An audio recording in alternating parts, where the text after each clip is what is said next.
Hello guys, आज हामी सिटिभिटीमा सोधिने महत्त्वपूर्ण प्रश्न फंक्शनका सोल्युसन आज गर्न गइरहेका छौं।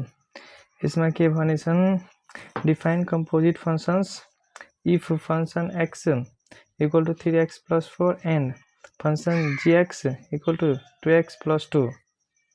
Then prove that composite function of f gx equal to composite function of g of x. र यसका सोल्युसन इस प्रकार गरिनेछ। हेरौं के हुन्छ डिफाइन कम्पोजिट फंक्शन तपाई त्यो नोटबुकबाट पनि हेर्न सक्छौ। र आज हामी मात्र न्यूमेरिकल जुन 4 मार्कमा फिक्स रहेछ त्यो सल्भ गर्न गइरहेको छौं र स्टेप बाइ स्टेप यहाँ हेरिराखौ के छ solution given that function x equal to 3x plus 4 अनि gx कति दिएछन् 2x plus 2 देन हामीलाई के प्रुभ गर्न भनिन्छ composite function x equal to composite function हैन त्यही g of x भनिन्छ हैन। र हामी यहाँ हेर्छौ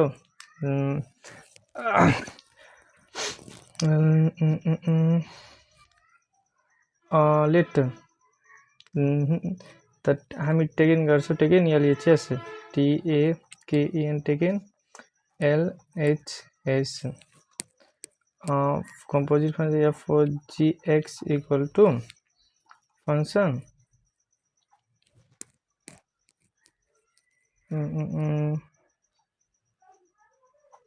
gx है ना equal to function and g को भेल्यु अब यसमा हाल्छ हामी 2x plus 2 अब फंक्शन है ना यो यसलाई पुरैलाई x मान्नु पर्छ। अब x यो भइसकेपछि यो x हैन यो यसको मान यसमा हाल्नु पर्छ त के भइहाल्छ 2 into 3x plus 4 अनि यो 2 को 2 नै रहन्छ plus 2 इक्वल टु अब यसलाई मल्टिप्लाई गरौँ कति हुन्छ यो 6x plus 4 दुना 8 plus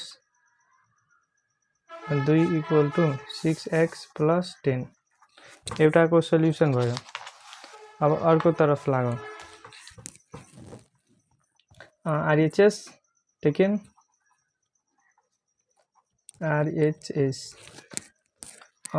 g composite function of g f x equal to हामी के लेख्न सक्छौ g composite function f x यो लेख्न सक्छौ।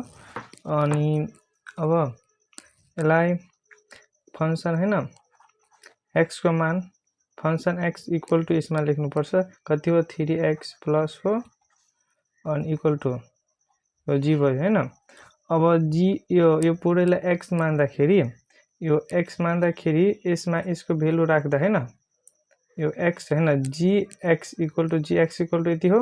अब x को मान यसमा राख्नु पर्छ हैन त के हुन्छ 3 into 2x plus 2 plus 4 अनि कति भयो यसलाई मल्टिप्लाई गरौँ 3 दुना 6 x plus 3 दुना 6 plus 4 equal to 6x plus 10 अनि कति आन्सर भयो सेम हेरौँ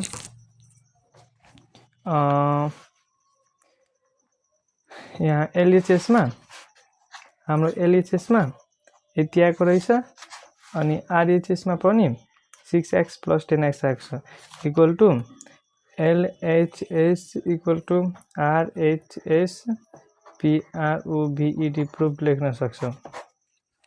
र हामीलाई यो प्रश्नमा जम्मा 4 मार्कको क्वेशन रहेछ यो गरेपछि हामीलाई 4 मार्क फिक्स पाउँछौ। र त्यस्तै भिडियो हेर्नको लागि हाम्रो गुरु स्टडीलाई सब्स्क्राइब गरिदिनु होला। धन्यवाद।